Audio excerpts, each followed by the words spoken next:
Welcome to GAMEpoch, the show where I play through the history of video games in the order of their release, starting with Super Mario Bros. On the Nintendo. I'm MystikDan, and today I am playing through Mario The Lost Levels, or the original Mario 2.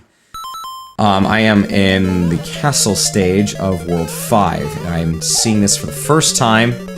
This is scary, because everything in this game is scary! It's so hard, and it's so much harder than the first game. Oh my gosh, how did I survive that?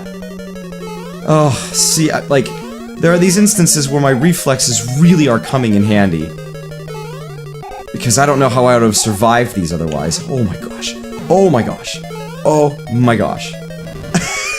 This is just bonkers. Oh, woo! Yes, I did it again! That's such a great feeling! What a great start to this episode.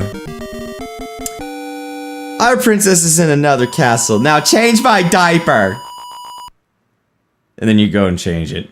That's not my diaper.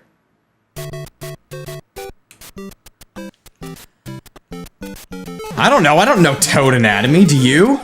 And if you do, please don't answer that question. I don't want to know. Whoops.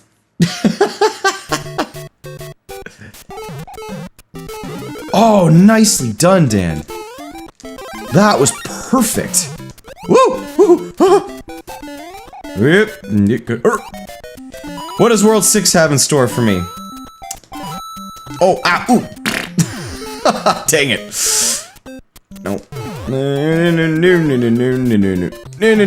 yeesh. Can I get on top of that pipe? That is my next question. How many times did it take me to get through World 5? I think I game over 3 times?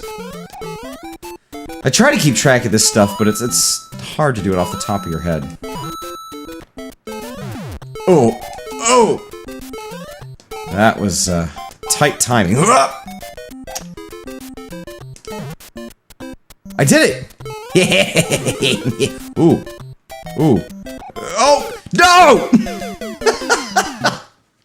I could feel that it was wrong once I rushed in, but I also felt that urgency of, I gotta get that mush. I do.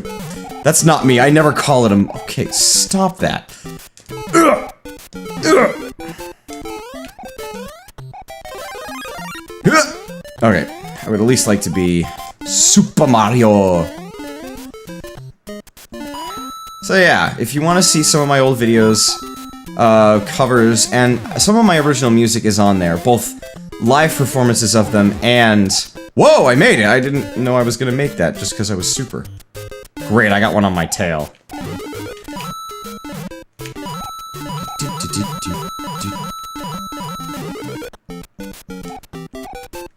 I gotta let it go!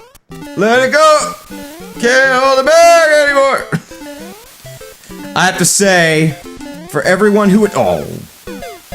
There we go. There's the challenge. Gotta learn how to ride that wind.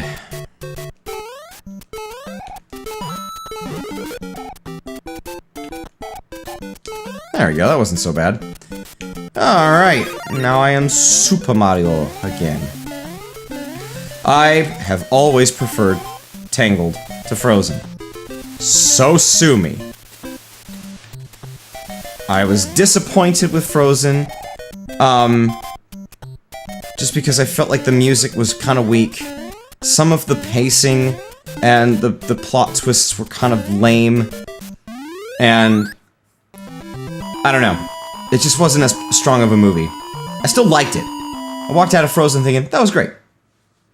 I don't understand why everybody's flipping out about it, but it was good. I actually got to the point where by one of the songs, I think it was the Olaf singing about summer, I was just like, okay, their frequency of music is really high. It's like they're trying to make up for the fact that they had too few songs in Tangled, which they did, especially since the music was done by the incredible, legendary Alan Menken, while the music in Frozen was not. It was done by, I don't even remember, I think some Broadway people, I don't know. Which, I mean, Alan Menken was Broadway, so that's not a diss on Broadway people, it's just, that's all I know them as. And that was one of the things about that movie, about the music in that movie, is I felt like the songs were meant for Broadway and not really properly translated to a film format. It felt like I should have been hearing these more in a Broadway than in the way that they were performed and presented than what they were in the film. I don't know where I got that impression, and I don't know that I've maintained it when I've seen the movie since, but I definitely felt that way when I first watched it. But yeah, the music was decent. Let It Go is a good song. I don't think it's the best. I don't think it's the worst. I don't really think all that much of it, and I didn't then. I thought it was okay. There must have been something to it because my 2-year-old was running around outside going, "Let it go, let it go, let it go, let it go." I was like, okay. I guess that made an impact on him. I had no idea what kind of impact that had made on all the other kids in the world, though, because that song didn't go away. And in a way, still kind of hasn't gone away. But I got so ridiculously sick of freaking Let It Go and its covers that even when there were parody covers, I was like, no. I know that you think you're doing us a justice by making fun of the insane onslaught of covers, but frankly, you're just annoying me and everyone else. You just shouldn't be doing us all a favor by stopping, by just not talking about it, by not sharing them, by acting like it doesn't exist anymore, because this needs to end. I think my favorite song, at least originally... Oh, this is gonna be like this, isn't it? Oh! Shoot! Is that my last life? Nope, this is. Oh boy. Oh boy. I can tell that we aren't gonna be friends. Don't misconstrue that as me being— Oh, shoot! I was not thinking! I've never been a fan of, can't even remember his name. Michael White? Whoever that guitarist is. Never been a fan of him and his style. White Stripes. I enjoyed Seven Nation Army. Oh, come on! No! I don't like that my limiter is not actually fully limiting. Jeez, I gotta figure that out. I gotta mess around with that, because that's not... It's, not... What was the word I'm trying to think of? I'm brain farting.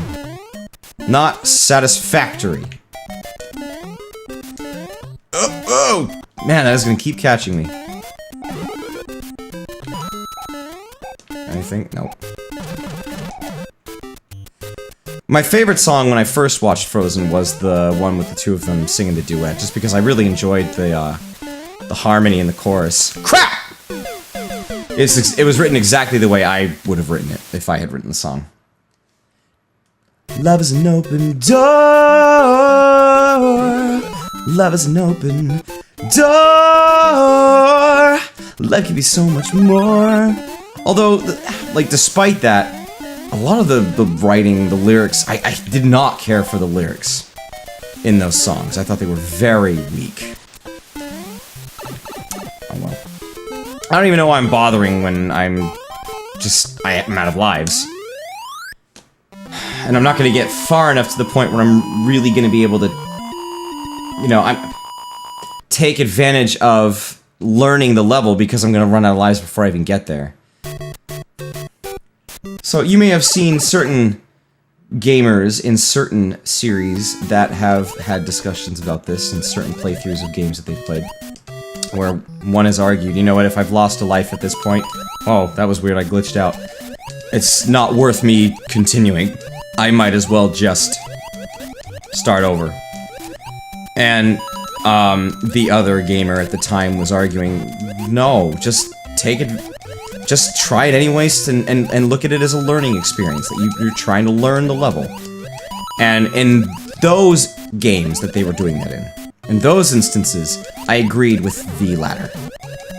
Oh! That's over. But in a game, at least with this, or in situations where you have done an earlier part of a section already, and I feel like you get almost like a starting point of a new jump during the transformation of you growing into your super form. Because I feel like that's what happened that one time a couple videos ago when I was doing that one really— oh crap! I was not thinking. That one really wacky jump in the above the mushroom level, I think. The like up in the up high level, where I like was like, oh no no no, and I jumped around somehow, grabbed the mushroom, and still survived. I think it was episode 4 that I did that. And I was like, how in the world did I pull that off? And I think it's because it let me basically have another— have another jump that kind of started at the point where I was in midair after my transformation was done. And I've noticed that it kind of does that. I don't know if my description of what is happening that I just gave made any sense at all, but anyway, that's what I'm thinking. Am I World 6-2 now, or— okay. I'm gonna pause this and pick this up in the next episode. So, that was the episode where I talked about how I like Tangled more than Frozen, talking mostly about Frozen. I'll just finish it off by saying I like Tangled more because Tangled is a freaking amazing movie. There is one really weak plot hole later on that's kind of bad, and I have not been able to think of a workaround logically for it. Like, how did he suddenly realize that when the two guys were in prison, and they said it was the old lady, that he really connected that it was her mom, that had set the whole thing up, had taken her back, and was actually the bad guy? How would he have known that? That seemed like way too far of a leap for him to make, especially right then, because he was like, oh no! She's in trouble! Help! But otherwise, I freaking adore that movie. I love everything about it, except that there aren't enough songs. Because Menken is the man. I would love to meet him and tutor under him, because he's one of my favorite composers. You just listen to some of the music in Little Mermaid and Beauty and the Beast and Aladdin that's just playing in the background, never mind the great songs themselves. But I mean, they evoke so much emotion and feeling and place the movie and the characters and the settings. Like in Aladdin, da-dun, da-dun, da-da-da-dun. I mean, to me, that just brings all of my memories of that movie into the forefront of my mind. All the emotions of how amazing it looked and felt, how awesome the music was, how cool the story was, and the genie was amazing and magical, and Aladdin was so cool and so sad, his story, and the whole thing, it was just great. And I think that he is a huge part of that. And Little Mermaid is magical almost entirely because of the music. Although a lot of the underwater sound effects and visual stuff had something to do with that too. But anyway, done with that. See you guys in the next episode. This is MystikDan signing out. Bye.